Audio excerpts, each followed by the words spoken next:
মই আচলতে সিদিনা বিশ্বনাথ চাৰিআলি কোৰ্টত যোৱা আমাৰ 19 তাৰিখে দিনা এটা কেছ ফাইল কৰিছিলোঁ আৰু সেইদিনা কৈছিলোঁ যে যিজন ল'ৰাৰ কথাৰ ওপৰত এটি ফেচবুক পোষ্টৰ ওপৰত মোক পৰিকল্পিত ষড়যন্ত্ৰৰে মোৰ ভাৱমূৰ্তি ম্লান কৰিবৰ কাৰণে নিৰ্বাচন কেন্দ্ৰিক এটা পোষ্ট দি মানুহৰ মনত বিভ্ৰান্তিৰ সৃষ্টি কৰিছিল।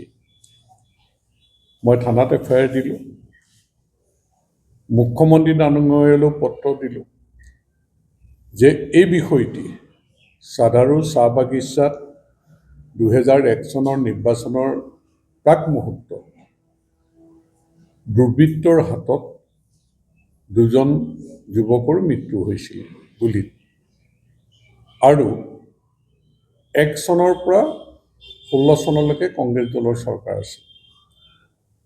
গতিকে সেই 1 চনৰ ঘটনাটোৰ লগত মোক জড়িত কৰি যি এক প্ৰচাৰ কৰিছিল, সেই সম্পৰ্কত মই প্ৰেছ মিট পাতি গোটেইখিনি কথা ক্লিয়াৰ কৰি দিছিলোঁ যে ল'ৰাজন সেই সময়ত 9-10ত পঢ়া ল'ৰা আছিলে, বা ল'ৰাজনৰ লগত মই তেতিয়া চিনিয়ে নাপাওঁ, ল'ৰাজনক 8 চন মানুহ মই চিনি পাওঁ। তাৰপিছত বাৰে বাৰে, আৰু ল'ৰাজনে 15 চনত কংগ্ৰেছ দলত আছিলে, 16 চনত মোক নিৰ্বাচনত ল'ৰাজনে প্ৰত্যাহ্বান হিচাপে থিয় হ'বলৈ সেই সময়ৰ কংগ্ৰেছ প্ৰাৰ্থীৰ লগত একেলগে কাম কৰিছিল থিয়। 21 চনত মোক হৰুৱাবলৈ লাগিছিল, আৰু তাৰপিছত 26 চনত এইবাৰ নিৰ্বাচনৰ আগমুহূৰ্তত হৈয়ে গ'ল, যোৱা 10 তাৰিখে এই পোষ্টটো দি দিলে। সাধাৰণতে ময়ো চক হৈছোঁ যে এইটো কি ঘটনা হ'ল।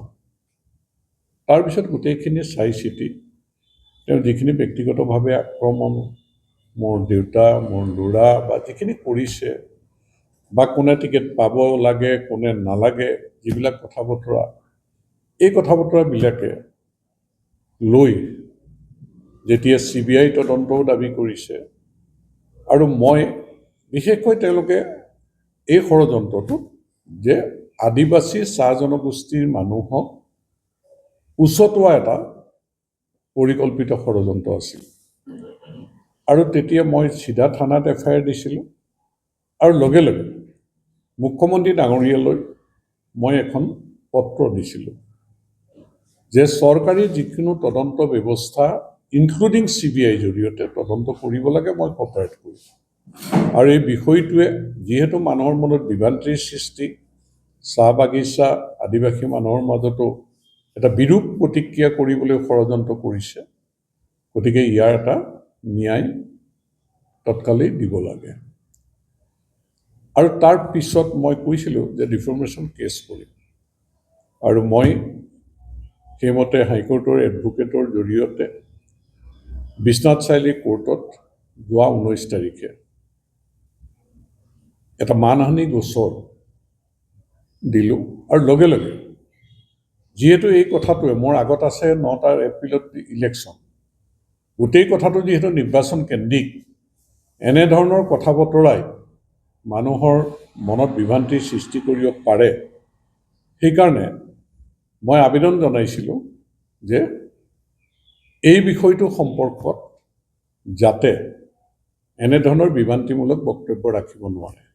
আৰু কোৰ্টে এটি অৰ্ডাৰ যোৱাকালি পাছ কৰিছে, আৰু মই আপোনালোকলৈ আগবঢ়াই দিছোঁ যে ইয়াত শেষৰ কথাটো মই কৈছোঁ যে এই বিষয়টোৰ ওপৰত any statement, remark, publication, news article against the petitioner, মানে মই, যে এইটো আনটিল ফাৰ্ডাৰ অৰ্ডাৰ, এই বিষয়টোত কোনো ধৰণে তেওঁলোকে সামাজিক মাধ্যম, যিকোনো সংবাদ মাধ্যম, এই প্ৰিণ্ট মিডিয়াই হওক ইলেক্ট্ৰনিক মিডিয়াই হওক, বা যিকোনো মানে পৰ্টেলেই হওক বা যিকোনো প্ৰচাৰ মাধ্যমৰ জৰিয়তে তেওঁলোকে এই বিষয়টোত কোনো ধৰণে বক্তব্য ৰাখিব নোৱাৰিব। আনটিল ফাৰ্ডাৰ অৰ্ডাৰ, যেতিয়ালৈকে কোৰ্টে জাননী নিদিয়ে। গতিকে এই অৰ্ডাৰটো আজি আপোনালোকৰ ওচৰত মই দিছোঁ। মই কিন্তু কৈছিলোঁ যে এই বিষয়টোৰ ওপৰত আৰু মই বক্তব্য নাৰাখোঁ, কিন্তু যোৱাকালি যিহেতু কোৰ্টে এই অৰ্ডাৰটো দিলে, গতিকে মই আপোনালোকক আজি এই অৰ্ডাৰটো দিলোঁ। আৰু মইতো কৈছোঁৱেই যে এই হত্যাকাণ্ডটোৰ তদন্ত মই বিচাৰিছোঁ, তদন্ত হ'ব লাগে, নহ'লে পৰিকল্পিত ষড়যন্ত্ৰৰে কৰা এই অপপ্ৰচাৰে মোৰ হয়তো চেকা এটা লাগি থাকিব পাৰে। গতিকে প্ৰকৃত ঘটনা পোহৰলৈ আহিব লাগে আৰু মোৰ বিপক্ষে নিৰ্বাচনৰ আগমুহূৰ্তত কৰা ষড়যন্ত্ৰটো কোননো জড়িত। মই কৈছোঁ যে কংগ্ৰেছ দল জড়িত বুলি মই নিশ্চিতভাৱে কৈছোঁ, কাৰণ কংগ্ৰেছ দলৰ মানুহ কোনে কোনে লাইক কৰিছে, শ্বেয়াৰ কৰিছে। কংগ্ৰেছ দলৰ স্প'ক্স পাৰ্চন, কংগ্ৰেছ দলৰ মিডিয়া চেলৰ অধ্যক্ষই লাইক কৰিছে। আৰু মই চাইছোঁ যে গোটেই কথাখিনিত কংগ্ৰেছ দলে এই বিষয়টো প্ৰচাৰ কৰি নিৰ্বাচনী এটা তেওঁলোকে মাইলেজ ল'বলৈ চেষ্টা কৰিছে। যদি নৰ্থ বেংকত মোৰ প্ৰতি ইমেজটো বেয়া কৰি দিব পাৰে, মানুহৰ বিশ্বাসটো নোহোৱা কৰি দিব পাৰে, তেতিয়াহ'লে আমাৰ দলৰ ক্ষতি কৰিব পাৰিব বুলি